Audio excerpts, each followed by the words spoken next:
Simple concept channel में आप लोगों का स्वागत है। आज हम महत्वपूर्ण न्यूज़ों के बारे में बात करेंगे। बात करें तो चार राज्य कौन कौन से हैं? पश्चिमी बंगाल, तमिलनाडु,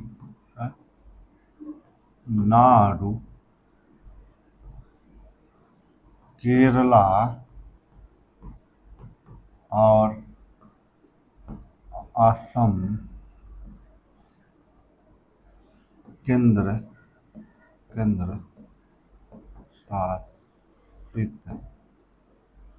शासित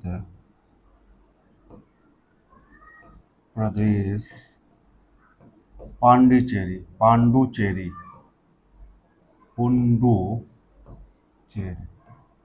यहाँ पर चुनाव संपन्न हो गया है।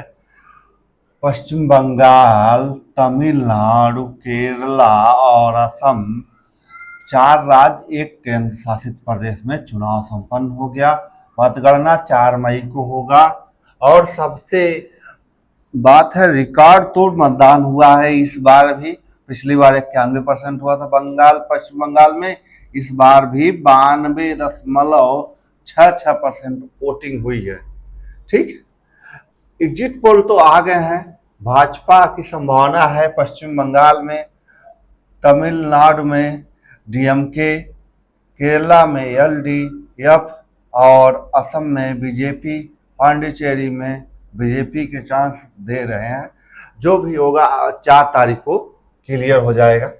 ठीक है, आगे हम बात करें तो जल संरक्षण क्यों जरूरी है। हम भारत में एक नीति आयोग है जिसके रिपोर्ट के अनुसार 2030 तक ताजा जल उपलब्धता में 40% की गिरावट आएगी। मतलब जल की ताजे जल जो स्वच्छ जल होता है उसमें 40% की गिरावट आएगी। और इतना ही नहीं, देश में सतही जल का उपयोग 70% करते हैं जो प्रदूषित हो गया है। जल गुणवत्ता सूचकांक में 122 देशों में भारत 120वें स्थान पर, नीचे से दूसरे स्थान पर। और हम भारत में पानी पीने के लिए 80% सतही जल का उपयोग करते हैं, भूमि के अंदर के जल का, और सिंचाई में 64% भूजल का उपयोग। बात करें तो सभ्यताओं का विकास, शहरों का विकास कहीं न कहीं जल से हुआ। हमारे देश में सांस्कृतिक भी माना जाता है जल को। कई नदियों पर पूजा होती है, कुंभ मेले लगते हैं। ठीक है, लेकिन इसके बावजूद भी स्वच्छ जल पर उतना फोकस नहीं किया जा रहा है। यहाँ पानी बिकता है। वहीं आइसलैंड, फिनलैंड, स्विट्जरलैंड में नागरिकों को वहां के देश की सरकार मुफ्त में स्वच्छ जल देती है। और ऑस्ट्रेलिया, फ्रांस में सार्वजनिक जगहों पर स्वच्छ जल, पेयजल दिया जाता है। लेकिन भारत में हर जगह पानी बिकता है। भारत में पानी पिलाना भी एक पुण्य का काम समझा जाता है, लेकिन इसके बावजूद भी ऐसी पानी की समस्या बनी हुई है।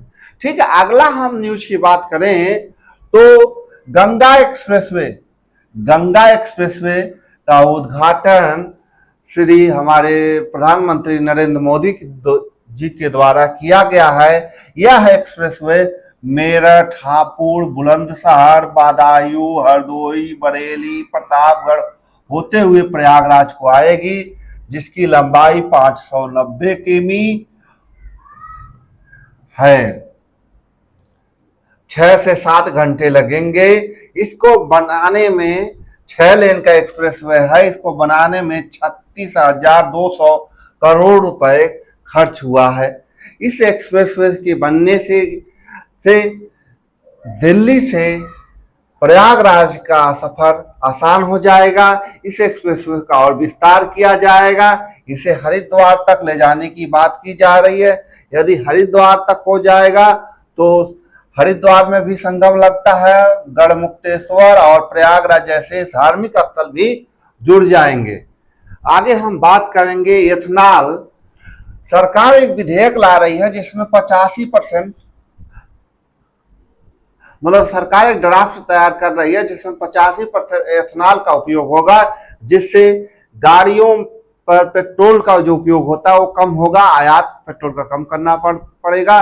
इसी के साथ हम अपनी वीडियो को समाप्त करना चाहते हैं। वीडियो आपको अच्छा लगा तो लाइक करें, सब्सक्राइब करें, शेयर करें। धन्यवाद।